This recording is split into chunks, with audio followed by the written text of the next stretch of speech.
tinha leis sobre a adoração. E tinha também um santuário construído por seres humanos, onde se adorava a Deus. Foi formada uma tenda, dividida em duas partes. Na parte da frente, chamada Lugar Santo, ficavam o candelabro e a mesa com os pães oferecidos a Deus. Atrás da segunda cortina ficava a parte que era chamada de Lugar Santíssimo. Ali estava colocado o altar de ouro, onde era queimado o incenso, e também estava colocada a Arca da Aliança, toda coberta de ouro.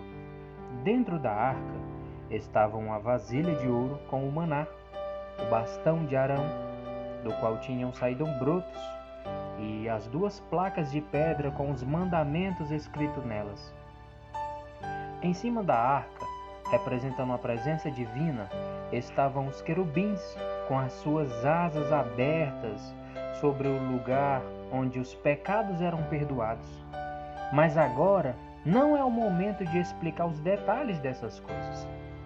Depois de tudo isso ter sido preparado, os sacerdotes entram todos os dias na parte da frente da tenda, que é o lugar santo, para cumprir os seus deveres religiosos.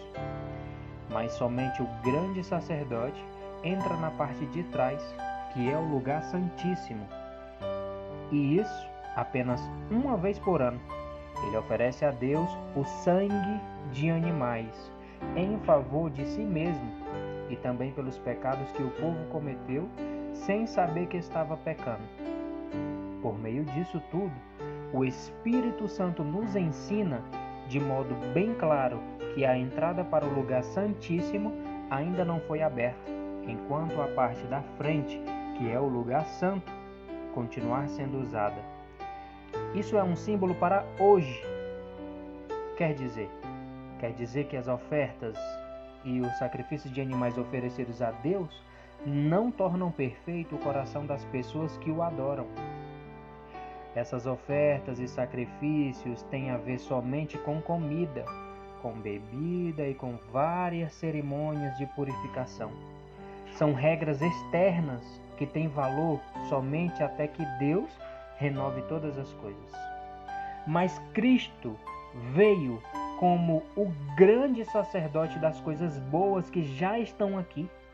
A tenda em que ele serve é melhor e mais perfeita e não foi construída por seres humanos. Isto é, não é deste mundo. Quando Cristo veio e entrou, uma vez por todas no lugar santíssimo, ele não levou consigo sangue de bodes ou de bezerros para oferecer como sacrifício. Pelo contrário, ele ofereceu seu próprio sangue e conseguiu para nós a salvação eterna. O sangue de bodes e de touros e as cinzas da bezerra queimada são espalhados sobre as pessoas impuras e elas ficam purificadas por fora. Se isso é assim, imaginem então quanto maior ainda é o poder do sangue de Cristo. Por meio do Espírito Eterno, ele se ofereceu a si mesmo a Deus como sacrifício sem defeito. E o seu sangue nos purifica por dentro, tirando as nossas culpas. Assim podemos servir ao Deus vivo, pois já não praticamos cerimônias que não valem nada. Portanto, é Cristo quem consegue fazer uma nova aliança, para que os que foram chamados por Deus possam receber as bênçãos eternas que o próprio Deus prometeu. Isso pode ser feito porque houve uma morte que livrou as pessoas dos pecados que praticaram enquanto a primeira aliança estava em vigor. Onde há um testamento, é necessário provar que a pessoa que o fez já morreu, pois o testamento não vale enquanto estiver vivo quem o fez. Só depois da morte dessa pessoa é que o testamento tem valor. É por isso que a primeira aliança entrou em vigor somente com o uso do sangue de animais.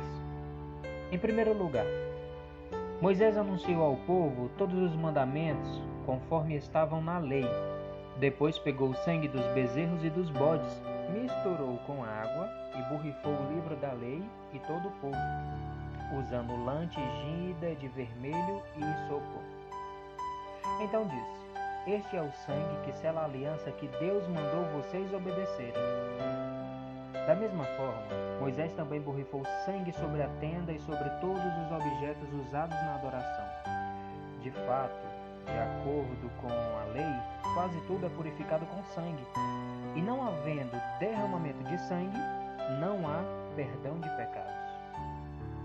Essas coisas, que eram cópias das realidades celestiais, deviam ser purificadas desse modo, mas as próprias coisas celestiais exigem sacrifícios bem melhores. Cristo não entrou no lugar santo feito por seres humanos, que é a cópia do verdadeiro lugar. Ele entrou no próprio céu, onde agora aparece na presença de Deus para pedir em nosso favor. O grande sacerdote entra todos os anos no lugar santíssimo, levando consigo o sangue de um animal. Porém, Cristo não entrou para se oferecer muitas vezes. Se fosse assim, ele teria de sofrer muitas vezes desde a criação do mundo. Pelo contrário, uma vez por todas, ele apareceu agora, quando os tempos estão chegando ao fim, para tirar os pecados por meio do sacrifício de si mesmo. Cada pessoa tem de morrer uma vez só e depois ser julgada por Deus. Assim também Cristo foi oferecido uma só vez em sacrifício, para tirar os pecados de muitas pessoas. Depois ele aparecerá pela segunda vez, não para tirar pecados, mas para salvar as pessoas que estão esperando por ele. Glória a Deus, aleluia, Jesus Cristo.